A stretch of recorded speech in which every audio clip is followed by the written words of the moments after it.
in my district as to the pay raise that was included in there. Will it put the budget in proration this year or next year?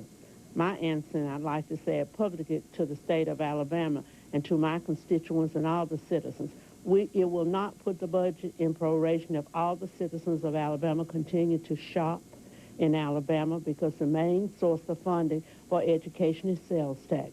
So the people and my constituents, as long as all the citizens of Alabama, can ensure that we don't have proration by continuing to shop in the state of Alabama.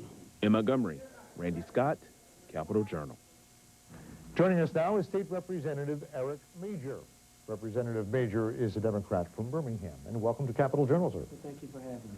Well, we are down truly to the wire here. The last day of the session is now a week or so away.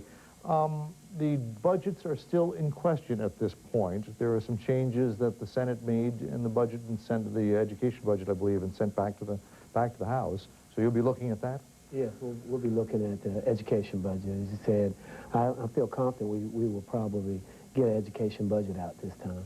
There are a couple of key figures in that budget. One is a 6% increase for teachers, the other a 4% increase for other state employees, and the potential for 2 additional percent later in the next fiscal year.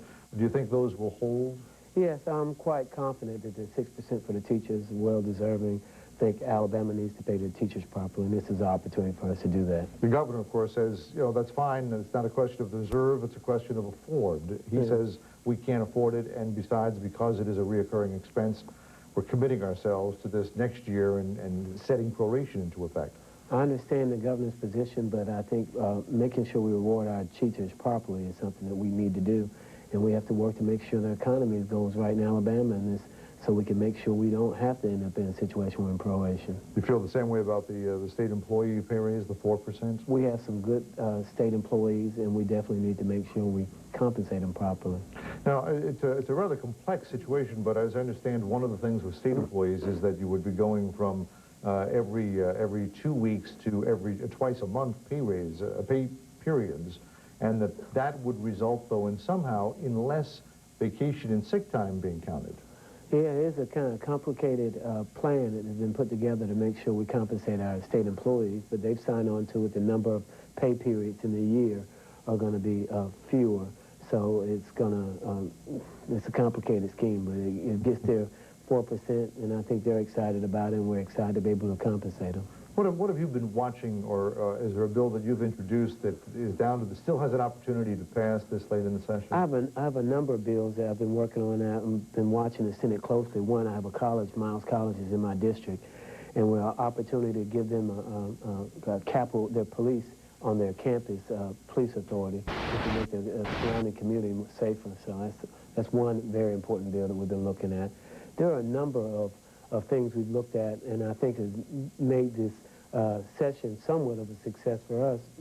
Health education is an issue that's important to me, and we've been working with the state Medicaid commissioner, which is not a legislative function, this opportunity that we have, but I think we'll be getting the state to get a disease management program. This session has been dominated by Medicaid, the rise in the cost of Medicaid, which has affected the general fund budget, which put us in a deficit that we're in. Hopefully we do something to contain costs by doing some education on Medicaid population. I'm hoping that'll be a bright thing that can come out of my time down here this session. Certainly the House has been passing bills left and right without too much difficulty. The Senate, on the other hand, has spent a lot of time doing not much of anything because of filibustering and disagreement over, well, any number of things. There is even some talk of a change in the leadership over at the Senate. Some Democratic senators are unhappy with the leadership of the President Pro Tem. I can't speak to the leadership of President Pro Tem, but as far as the Senate goes and their lack of action this term, I think we've all been kind of disappointed that they hadn't stayed and worked longer, and I think we could have accomplished a lot more. The state needs our Senate to be, our legislative bodies to be working. And there are times that they've just adjourned without doing any work, and a number of bills, as you said earlier, we've been passing legislation out of the House and sending it up there. It's just been sitting there. And so it's unfortunate that they've chosen to wait this late hour to start trying to move the people's business. A lot of this has been party politics, basically. The Republicans and some conservative Democrats opposed to the rest of the House or Senate.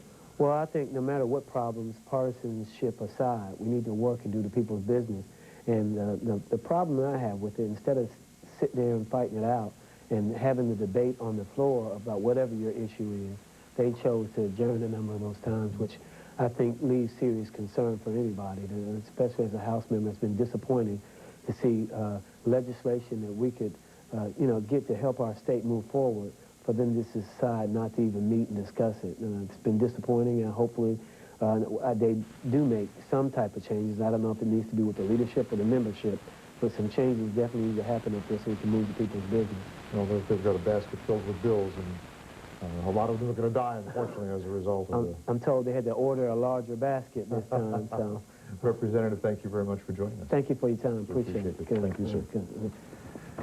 Well, let's take a look at a district profile.